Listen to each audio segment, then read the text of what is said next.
Ce n'est plus un secret, cette rentrée s'annonce plus onéreuse que la précédente. Selon les associations de parents, son coût aurait augmenté de près de 7%, comptez 190 € en moyenne par enfant.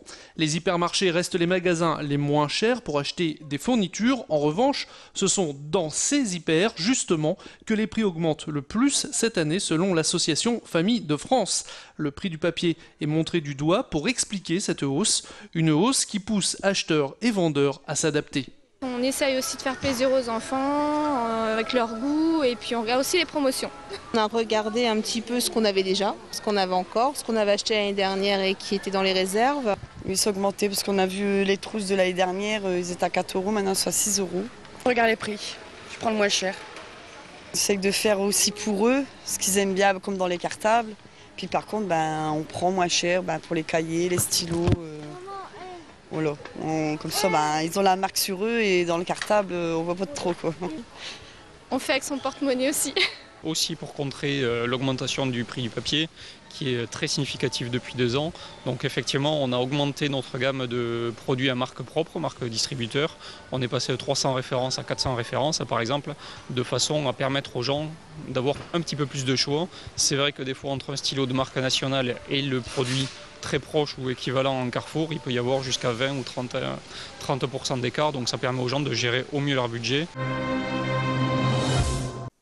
Après la rentrée, l'heure du bilan pour l'île-Plage. L'édition 2011 s'est achevée le week-end dernier.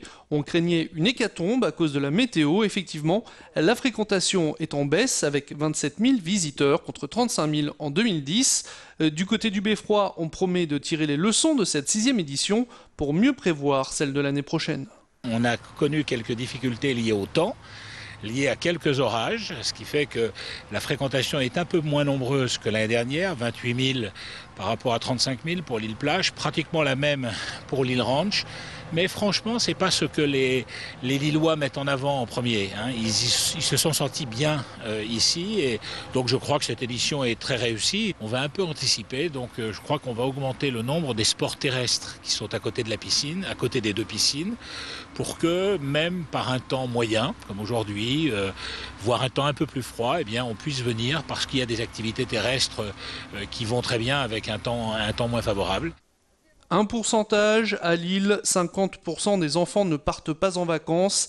L'île-Plage, c'est pour eux un dépaysement garanti au cœur de la capitale des Flandres. Nouveau cri d'alarme de l'établissement français du sang.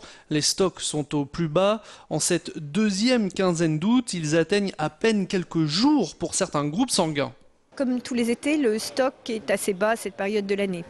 Ici, il est particulièrement bas puisque dans le O-, le A- et le B-, on est à 4 jours de stock, 5 jours pour le O+, et 8 jours pour le A+. Donc c'est un stock qui est assez bas et qui risque de nous mettre en difficulté d'ici la rentrée, puisque souvent début septembre, c'est encore difficile, le temps que les donneurs rentrent de vacances et se représentent au don du sang, donc il y a urgence à venir donner. Donner son sang, une habitude à prendre et à conserver. J'accompagne ma sœur qui est actuellement traitée pour un lymphome. Ça fait 3 mois qu'on lui a diagnostiqué un cancer. Et comme ça fait 3 mois que je tourne avec elle dans les hôpitaux, elle a déjà eu des transfusions sanguines. Puis là, j'ai vu le don du sang à côté, donc je me suis dit, je vois l'intérêt en fait maintenant de donner le sang. J'ai donné mon numéro de téléphone et régulièrement, quand ils sont en manque, je reçois des SMS. Donc là, oui, a priori, comme c'est l'été, il y a peut-être un peu moins de monde. C'est une habitude, parce que ça fait 30 ans que je donne. Toute la famille donne. Tous les frères et sœurs sont donneurs de sang. Donc, puis je me dis toujours qu'on peut en avoir besoin du jour au lendemain, donc c'est normal. Pour donner son sang, rien de plus simple, connectez-vous sur www.dondusang.net ou le 0820 802 222. Alerte à la canicule pour le sud, alerte aux orages pour nous dans le nord. Décidément, l'été 2011 est gris et pluvieux. Alors pourquoi ne pas pousser le bouchon encore un peu plus loin et aller chercher la neige? C'est possible ici à Comines en Belgique. À un quart d'heure de Lille, en voiture, retrouver une piste de ski de 200 mètres de long et 30 mètres de large. Une deuxième piste est réservée aux débutants et aux enfants avec tire-fesses adapté. Le tout saupoudré de 40 à 60 cm de vraie neige. Et tout le monde sait que la vraie neige, c'est mieux que la vraie pluie. On vient souvent à Aix-Montaigne faire du ski. Donc c'est super bien parce qu'aujourd'hui il y en a qui ont eu des cours pour apprendre.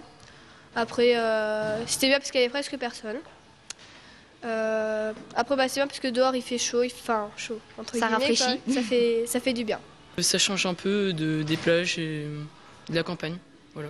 C'est bien la plage, mais je veux dire là ça varie un peu parce que on peut pas faire ça tous les jours. Je le conseille aux jeunes parce que c'est super bien. C'est trop bien. Faut que tout le monde essaye au moins une fois dans sa vie. On remarque que les premiers jours de mauvais temps, on a eu pas mal de gens qui sont venus. Ça reste quand même l'été. Nous sommes une piste de ski sur neige couverte. Ça marche mieux l'hiver étant donné que les gens se préparent pour partir à la montagne. Mais quand même, on a quand même senti une nette augmentation. Beaucoup de nordistes viennent à Ice Mountain. Comme aujourd'hui, on a un centre aéré qui vient juste au-dessus de la frontière, comme in France. Mais on a pas mal de groupes, centres aérés, groupes scolaires, camps de vacances qui viennent pendant la période de vacances. Oui.